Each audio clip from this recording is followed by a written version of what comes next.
Mapugso Negros Occidental Provincial Vet Office nakalisa na sa Masobra 5,000 ka mga baboy nga napatay bangod sa masakit.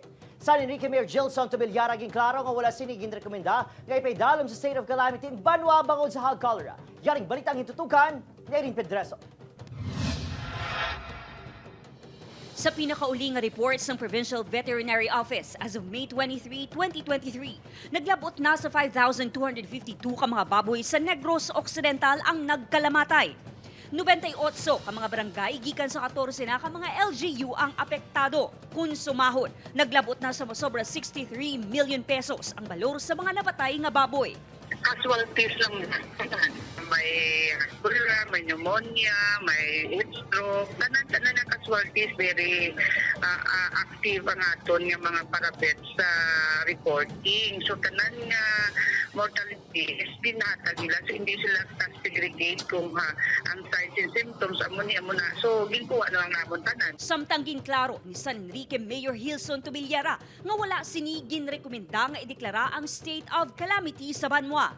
Ini sa pihak sang resolusyon sang Sangguniang Bayan nga ipaidalong sa state of calamity ang Banwa bangod sa hog cholera. Wala, ang iyalan na isang vice mayor's office lang ang nagdeklarar lang na siya. Hindi nang takadali-dali ko. We have to convene the MDRRMC, and Municipal Disaster Council na ikwanta, i-emit ni pagkuhaon ng tanan nga data for us to declare sa state of calamity.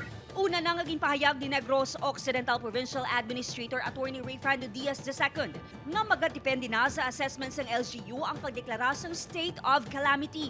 Apang suno sa Alkalde, wala pa malabot sa San Enrique ang criteria sa deklarasyon. Wala tanim na rin na criteria. The municipality may pundo man kami sa amon livelihood program which can help sang mga grower na without declaring the state of calamity. Una naging pahayag ni San Enrique Vice Mayor Carlo Magno sa interview sa news team kahapon nga ang deklarasyon pamaagi sang Sangguniang Bayan agud ipakita ang simpatiya kag suporta sa mga apektado nga hog raisers. Sa pinakauli nga records ng PVO, may kapin 2,000 na ka mga baboy ang napatay sa San Enrique. Hugot naman ang ginapatuman nga checkpoint sa Hinoba-an nga boundary sa Negros Occidental kag Oriental. Ini matapos nakalista na sang kaso sa African swine fever ang Banwa sang Dawin. Sa monitoring sang LGU, wala man sa karon sa may na-intercept nga buhi nga baboy o kun karne umpisa sa ginpatuman ang border checkpoint. Upod Kerwal Banggoy ay Lynn Pedreso. Bon, Western Visayas.